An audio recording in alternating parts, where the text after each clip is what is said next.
મહત્વપૂર્ણ સમાચાર ગાંધીનગરથી સામે આવી રહ્યા છે, તેના પર નજર કરીએ। સરકારી કર્મચારીઓએ નવી માંગ કરી છે। ગાંધીનગરથી આ સમાચાર।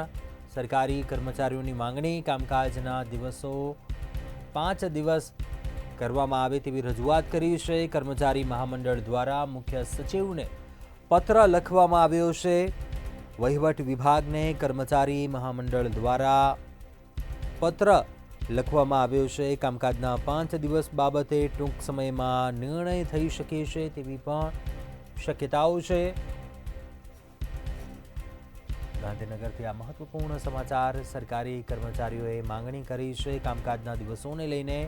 કામકાજના દિવસો 5 દિવસ કરવામાં આવે તેવી રજૂઆત કરવામાં આવી છે। કર્મચારી મહામંડળ દ્વારા મુખ્ય સચિવને પત્ર લખીને આ મામલે રજૂઆત કરી છે। વહીવટી વિભાગને કર્મચારી મહામંડળે પત્ર લખ્યો છે અને આ મામલે રજૂઆત કરી છે।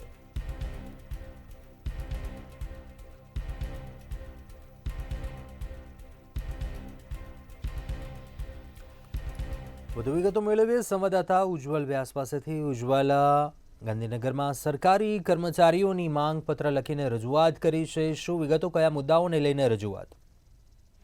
જી બિલકુલ, ગુજરાત સરકાર કર્મચારી મહામંડળ તરફથી 5 દિવસની કામકાજ કરવા માટેની એક મહત્વનો નિર્ણય કરવામાં આવ્યો છે। ખાસ કરીને જો જોવા જઈએ તો અત્યારે હાલની અંદર સરકારી કચેરીઓની અંદર બીજો અને ચોથો શનિવાર જ રજા મળતી હોય છે। બાકીના પહેલો અને ત્રીજો શનિવાર અઠવાડિયાની અંદર કામકાજ ચાલુ રહેતું હોય છે। જોકે સરકારી કર્મચારીઓએ આ બાબતે ખૂબ જ મહત્વની રજૂઆત કરી છે।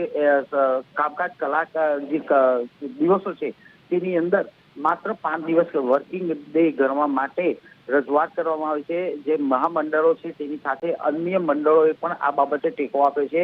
સામાન્ય વહીવટ વિભાગના વડા સાથે પણ ખૂબ જ લંબાણપૂર્વક આ બાબતની ચર્ચા કરવામાં આવી છે। આ ઉપરાંત રાજ્યના મુખ્ય સચિવ પંકજ જોશી સાથે પણ ખૂબ જ ચર્ચા કરી હતી, બેઠક કરી હતી। જોકે સરકારના વહીવટી તંત્રના વડાઓએ આ બાબતે મુખ્યમંત્રીને રજૂઆત કરવા માટેનો એક દિશા નિર્દેશ આપ્યો છે અને ત્યારબાદ સીએમ કક્ષાએથી જે નિર્ણય લેવામાં આવશે તે મુજબ સામાન્ય વહીવટ વિભાગ પરિપત્ર કરશે। એટલે ક્યાંક ને ક્યાંક જો જોવા જઈએ તો કર્મચારી અને અધિકારીઓએ કામકાજના દિવસ 5 દિવસ ગણવા માટે એક સરકારને રજૂઆત કરી છે, જેને ટૂંક સમયમાં સરકાર ગ્રાહ્ય રાખે તો નવાઈ નહીં, પરંતુ ગઈકાલે જે બેઠક મળી હતી તેની અંદર સ્પષ્ટ સંકેતો મળ્યા હતા અને ગુજરાતની જે સરકારી કામકાજ, સરકારી કચેરીઓ છે જ્યાં આગળ વહીવટી કામકાજ ચાલે છે તે હવે માત્ર 5 દિવસનું રહેશે તેવી સત્તાવાર જાહેરાત ટૂંક સમયમાં થાય તેવું સ્પષ્ટ લાગી રહ્યું છે। જી ચોક્કસથી આભાર જાણકારી આપવા બદલ।